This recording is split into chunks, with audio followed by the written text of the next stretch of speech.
দুনিয়ার মুসলমান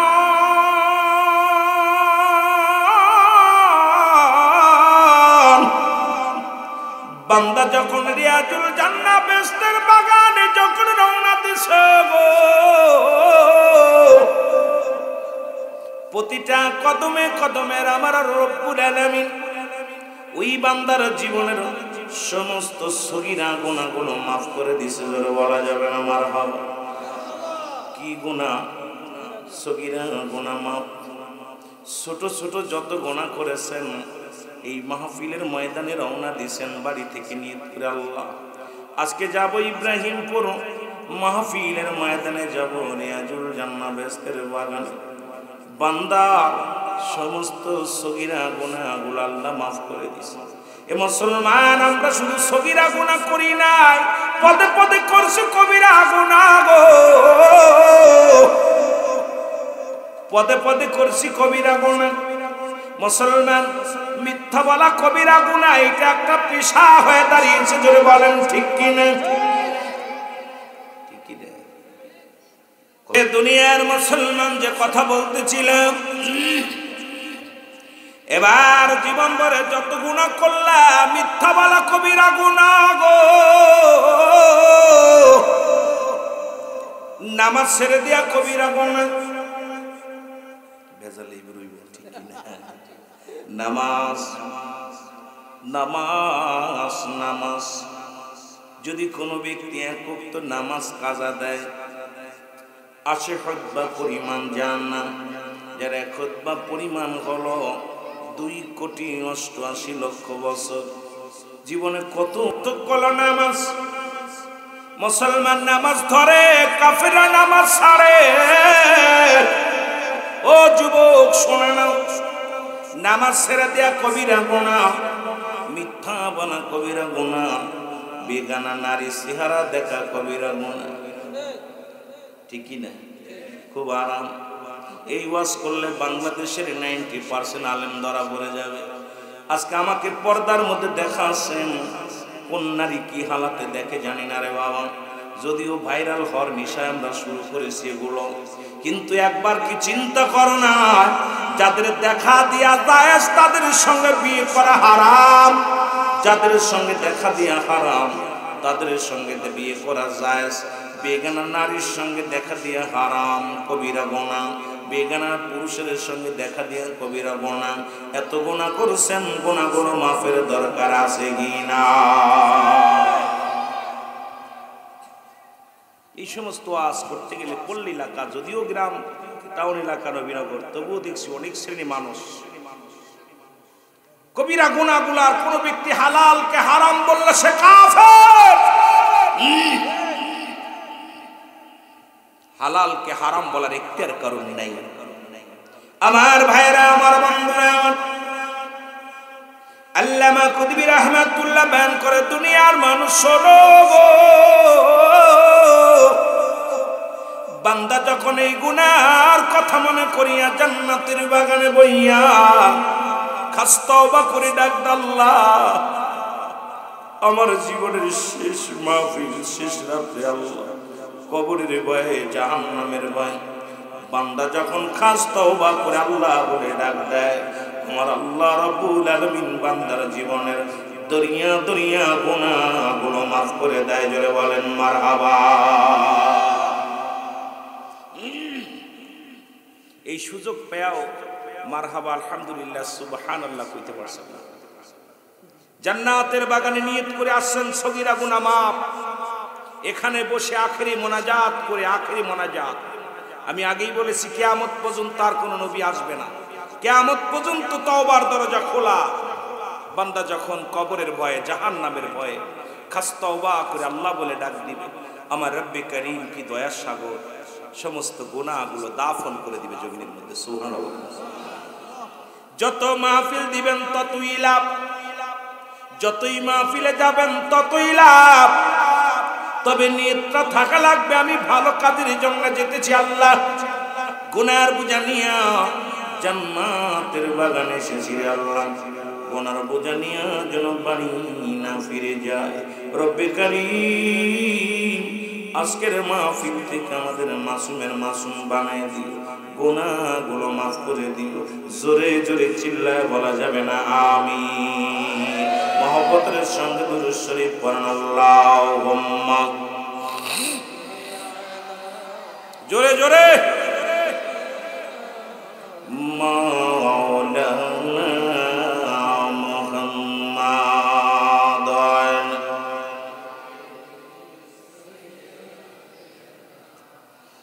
মাওলানা। এ দুনিয়ার মুসলমান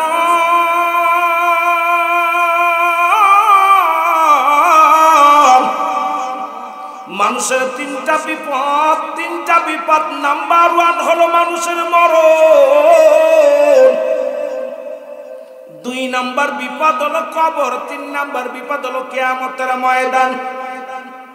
ঠিক কি না? কয়টা বিপদ? 3টা বিপদ। মনে করে না মৃত্যুটা যে কত কঠিন, একবার যদি মরতে তাহলে বুঝতাম, যদি মরা পর বাঁচতাম তাহলে বুঝতে পারতাম মরণটা কত যন্ত্রণা। তবে ইমানদারের মৃত্যু কত সহজ হয় রে বাবা। যেমনি আটা গোলায় খামির বানাইয়া, এই খামিরের মধ্যে যদি একটা চুল পড়ে, চুলটা যেমন টান দিয়ে যেমন নিলে আটার মধ্যে টের পাওয়া যায় না, ইমানদারের মৃত্যুটা ঠিক সেমনি হয়। আমাদের কি ইমানদার হওয়ার দরকার আছে কি না? আমার মহরণা শিবে কখন কেউ তো জানি না। আমার আমি চলে যাব, আমায় তোমরা ভুইলা যাইও না। আমি চলে যাব, ভুইলা যাইও না। আমার মহরণা শিবে কখন কেউ তো জানি না। আমার টাকা পয়সা দালান কোটাও যাহা করেছি, সব কিছু ফেলাইয়া আমি একাই চলেছি রে। আমি সব কিছু ফেলাইয়া আমি একাই চলেছি। আমি যাবার কালে ভেবে দেখি আমার কেহ নাই। আমি যাবার কালে না, আমার মহরণা শিবে কখন কেউ তো জানি না। আমার মহরণা শিবে। দুনিয়ার মুসলমান শুনে নাও, এটা বলতেছিলাম পৃথিবীর মধ্যে আসার একটা সিরিয়াল আছে, যার কোন সিরিয়াল নাই রে।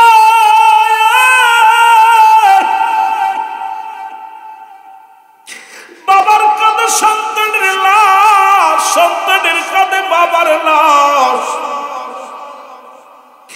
এই দাদার কাঁধে নাতির লাশ, নাতির কাঁধে দাদার লাশ।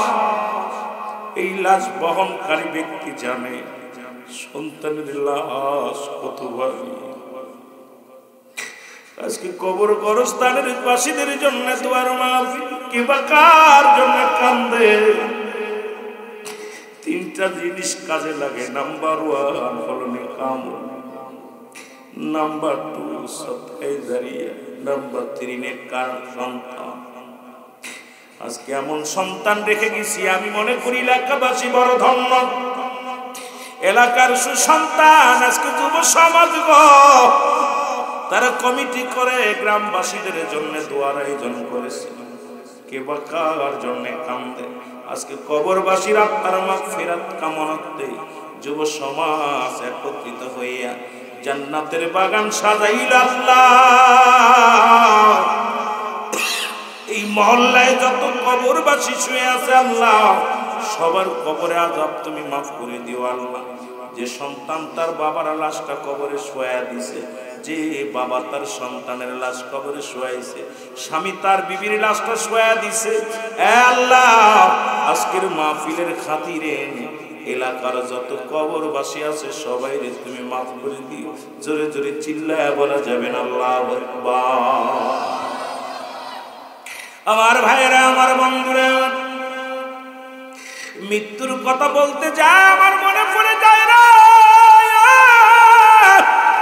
আল্লাহ মাহমুদ জামজাদ আলী সাহেব একটা কিতাব লিখলো গো, কিতাবের নাম্বার শরিয়াত।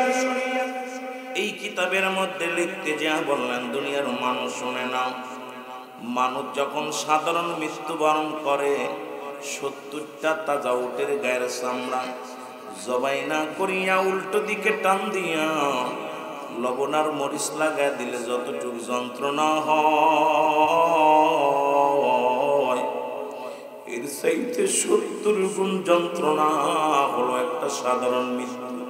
এখন যারা মরণকালে পায়খানা করে দেয়, কত মানুষের জানাজা পড়াইলাম, কত মানুষের দাফন করাইলাম রে, কত মানুষের কাফন পরাইলাম। দেখি ওই মৃত্যুর সময় মায়ের মুসলমান পায়খানা প্রস্রাব করে দিছে। ওরে মুসলমান, মরণের সময় কত মানুষের চোখ দুটি বড় বড় হয়ে যায়, মরণের সময় কত মানুষের জিহ্বাটা বাইর হয়ে যায়, একটা অঙ্গ পড়ে যায়, তাদের কত কষ্ট হয়, মৃত্যু কত কষ্ট রে মুসলমান। এখান থেকে পালানোর কোনো পথ নাই, বাঁচার কোনো পথ নাই। দুনিয়ার সব রোগের ওষুধ বাইর হলো, এই মরণ রোগের কোনো ওষুধ নাই। মরণের পেয়ালা পান করতে হবে, এর মধ্যে কোনো সন্দেহ নাই। যারা বলেন ঠিক কিনা? আমার মরণ আসিবে কেউ তো জানি না, আমার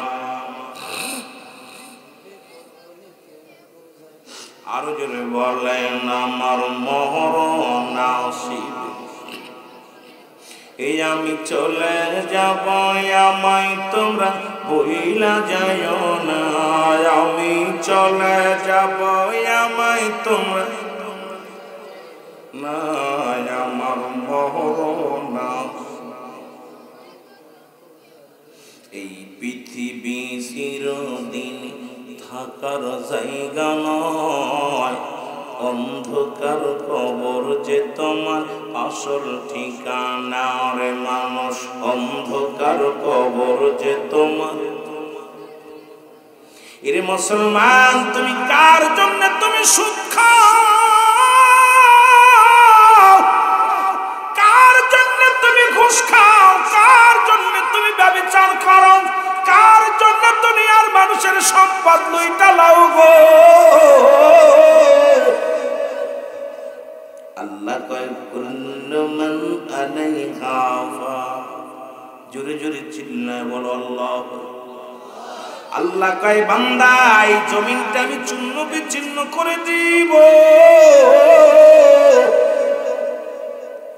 কুল্লু মান আলাইহা ফান, সব শেষ করে দিবে কে?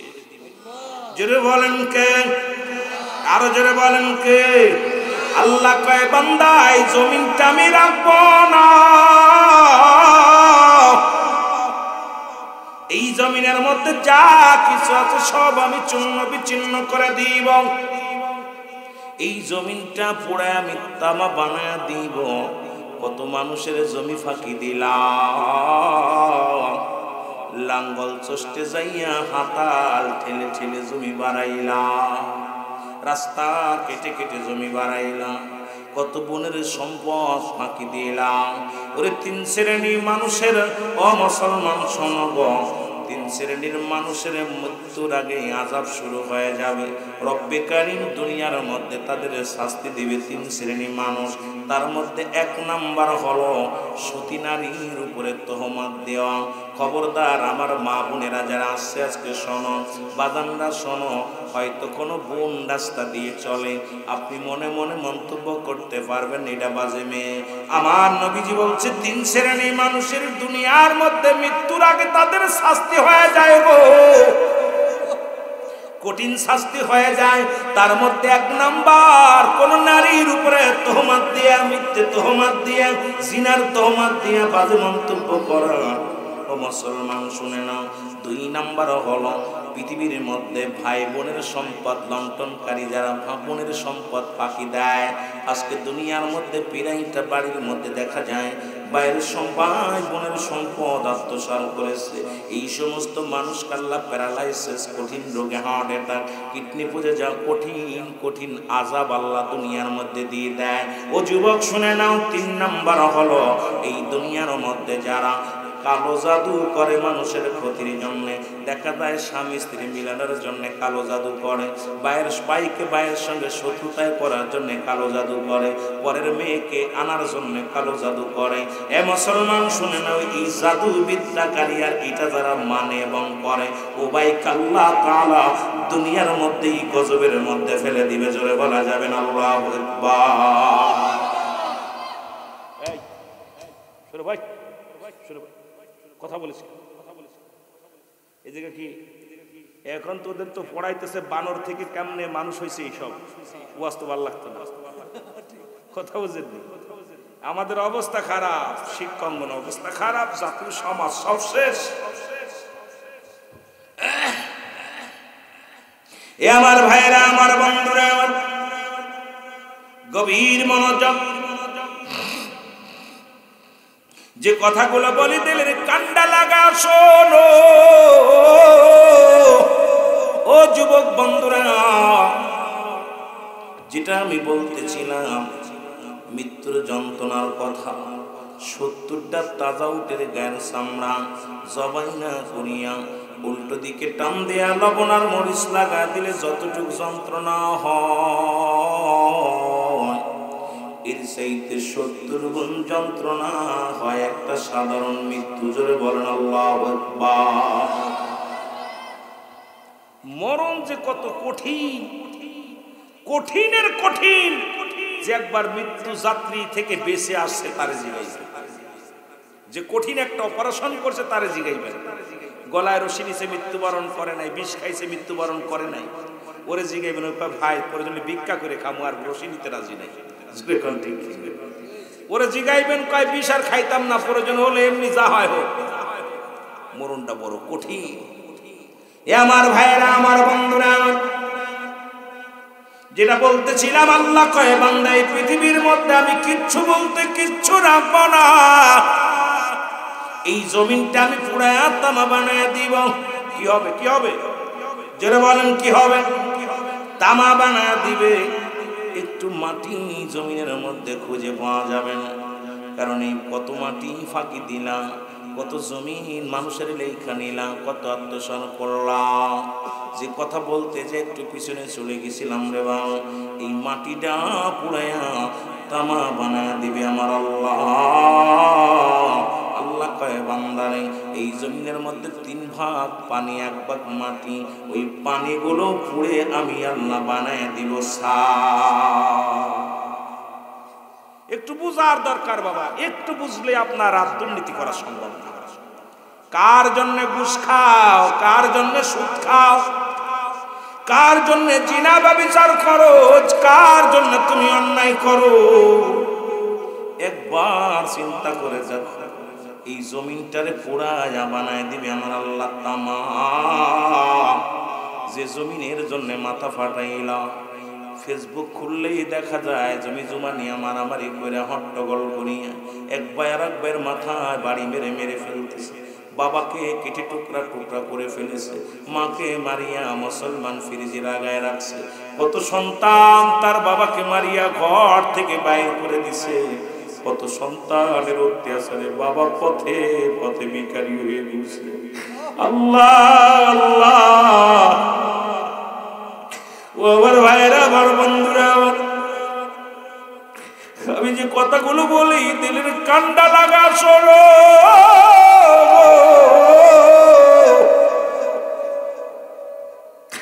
আল্লাহ বলে বান্দা যেদিন কিচ্ছু বলতে কিচ্ছু আমি রাখবো না, সেদিন থাকবো শুধু আমি আল্লাহ। জোরে বলুন থাকবে কি? জোরে বলেন থাকবে কি? আল্লাহ কয় বান্দা সেদিন থাকবো শুধু আমি, আর আমি থাকবো আমার রাসূলের ভালোবাসা নিয়ে। আর রাসূল আসছে উম্মতের মঙ্গলের জন্য। নবী কয় হায়াতি খায়রুন লাকুম, আমার হায়াতের জিন্দেগিটা আমার উম্মতের জন্য কল্যাণ স্বরূপ। জোরে জোরে চিল্লায় বলা যাবে না মারহাবা। কি সুন্দর একটা মজার বিষয়। আল্লাহ বলেন যেদিন সব কিছু শেষ করে দিব,